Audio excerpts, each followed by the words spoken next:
At school, we're taught to believe everything we read in the textbooks. But what about the stuff that doesn't make the cut? Covering all bases throughout photographic history, from the mind-blowing status quo disruptors to the head-scratchingly bizarre, let's check out some of the photos they won't show you in the history books. Flight to the past. School books only usually tell us about the big events that happened throughout history, but often it's the small details that are the most interesting. For example, today we've come to expect a certain level of comfort on flights, from reclining seats to in-flight entertainment. But back in the 1930s, when commercial airlines were still relatively new, flight cabins were much more basic. This particular type of aircraft boasted a total passenger capacity rarely exceeding a dozen, each with their own wicker chair bolted to the floor. I don't think I'll ever complain about modern airline seats being uncomfortable again. Baby Zoomers. Sometimes it seems world-class athletes are getting younger and younger, but the 2020s have nothing on the 1940s and 50s when it comes to young talent. Nothing proves this more than these snapshots of the Diaper Derby, a surprisingly popular annual event that took place in New Jersey's Palisade Park after World War II. The event was sponsored by the National Institute of Diaper Services, and all the victor had to do was cross the finish line first on all fours. To capture the baby's interest, a board loaded with toys was pulled slowly ahead, like a super slow-paced greyhound race. Amazingly, this little-known piece of history has continued into the modern day, with events still being held across the United States. Maybe they'll crawl even faster if we put stripes on them. Operation Baby Lift. Nowadays, many historians view the war in Vietnam as a disastrous military conquest that dragged on far too long. So perhaps the reason this unusual image would be unlikely to appear in the history books is that it depicts an often forgotten, uncharacteristically positive moment in the Vietnam War. Just before the fall of Saigon, after a decade of fighting, President Gerald Ford made the order for over 3,000 infants to be airlifted out of southern Vietnam to safety. The incredible photos from the time show Vietnamese orphans strapped into their cots on their way to be adopted in the US, Australia, and Germany. Some looking very chill indeed. I just hope once they made it there, nobody forced them to enter a diaper derby. Old school goofs.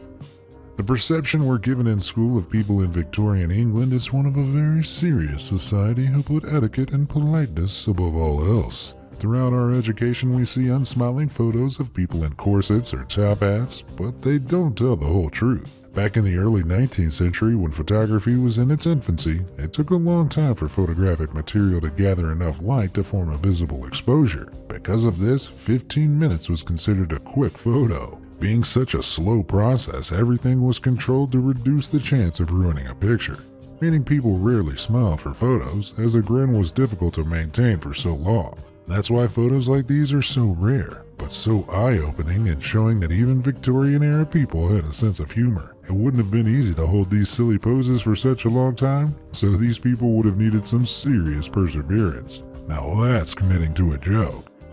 Stolen youth. For millennia, the image of the typical soldier has been a fully or mostly fully grown man.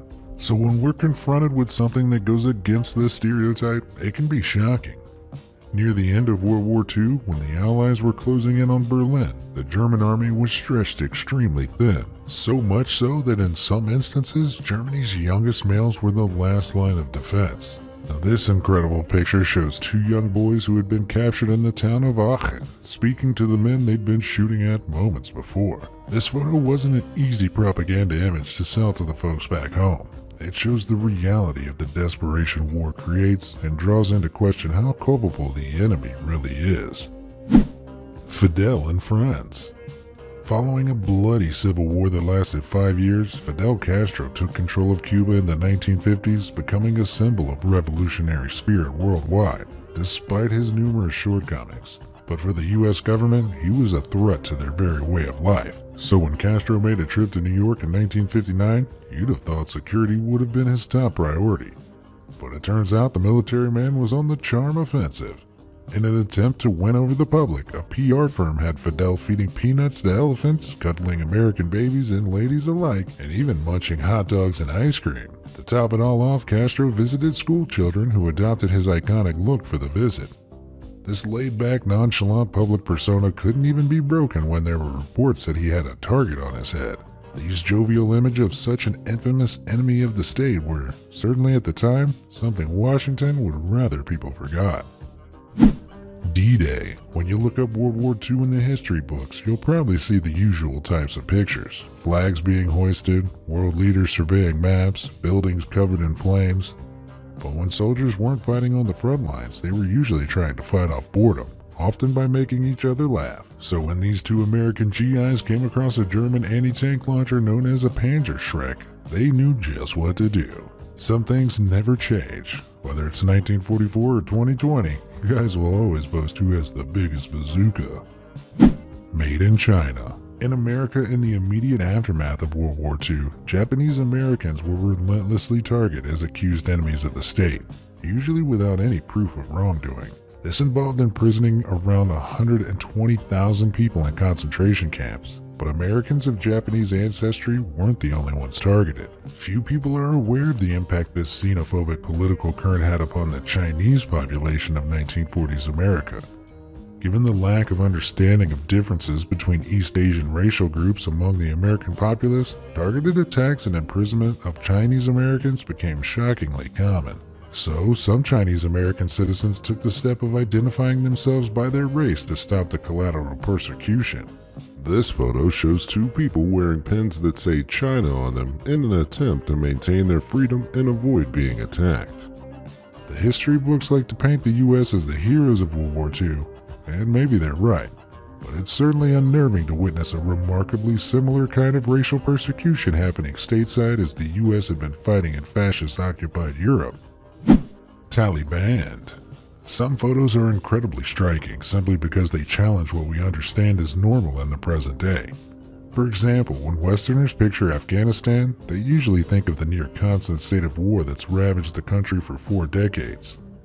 Since the 80s, Taliban and similar extremist groups have enforced strict Sharia law throughout the country, which has arguably had the largest impact on the lives of Afghan women. Alongside the mandatory burqa, they are forbidden from attending school after the age of 8, leaving the house unattended, and even wearing high heels. With all that considered, it's almost unbelievable that these photos are of the same country. Before the rise of the Taliban, women were free to wear whatever they liked, go where they wanted, and study and work to their heart's content. It's a tragedy to think these liberated women could scarcely have imagined what their daughters and granddaughters would be subjected to. Bathing suitable. Throughout history, fashions have always changed and certain styles have been deemed too racy for public view. Seaside clothing has long been at the forefront of this argument, and in the 1920s and 30s, people were assigned the specific job of making sure everyone stepped in line. These bizarre photos show policemen and women with nothing better to do enforcing the decency laws of the day. In some instances, it was even a case of making sure the swimsuit matched the precise legal measurements. Feisty women who didn't feel like submitting to this control of their freedoms were promptly escorted from the beaches and sometimes even arrested. With the invention of the bikini in the 1950s, as worn on this Italian beach, tireless lawmen certainly had their work cut out for them, though I'm sure they rarely complained. Another clothed case for the bathing suit inspector. Say sneeze. Experts estimate that every 2 minutes we collectively take the same number of photos as were taken throughout the entire 19th century. But it's not all that surprising, really. To snap a pic back then, you had to hire a photographer who owned their own camera and ensure you looked your best for the special occasion. Unfortunately for this woman, the studio must have been particularly dusty on the day she went to have hers taken. Either that or she had a great sense of humor. Whatever the reason for the sneezing, you may be surprised to learn that this perfectly timed sneeze actually represents cutting-edge technology. In 1900, when the image is thought to have been snapped, camera exposure speeds were finally becoming quick enough to capture happy accidents like these. Because of that, we can enjoy this sneeze in time, 12 decades later. Man down. The Queen of England's guards are almost as iconic as the royal family themselves. Looking like something out of a souvenir shop, these infantrymen stand guard outside of Buckingham Palace all year round. Given their famously unflinching seriousness, this next picture is all the more surprising. In 1970, this member of the Queen's Guard fainted in the sweltering heat during the Queen's birthday parade. It's slightly less surprising though when you consider that the ceremonial helmets worn by the Queen's soldiers are made of real Canadian black bear fur. Over the years, a number of Queen's Guards have collapsed on parade. But few have been as unlucky as the aforementioned soldier of the 70s who took a tumble right under Queen Elizabeth's nose. Marilyn's measurements. The history of underwear has taken a few unusual pit stops, but none more so than bras in the mid-20th century. Believed to have been inspired by the physique of Marilyn Monroe, this bra was popular in the 1950s and 60s. Known as the bullet bra, it was instantly recognizable due to its somewhat conical shape.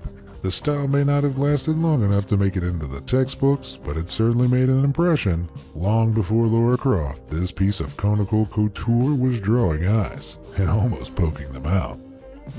Healthy competition. You're probably somewhat familiar with the concept of a beauty pageant, where women are ranked based on, let's be honest, their physical appearance. Well, back in 1930s Britain, there was a competition that was a lot more focused on a single body part. Well, strictly speaking, two body parts, and not the ones you're thinking of. These had nothing to do with the bullet bras. These pictures show how women from across the country used to battle it out to see who had, of all things, the prettiest ankles. Even local policemen would get involved, being called upon to adjudicate the competition. Faces were covered to prevent any biases, because heaven forbid a prettiest ankle contest receive an unfair vote. From boardwalks to ballrooms, people used to flock to these bizarre contests and fall head over heels for women's ankles.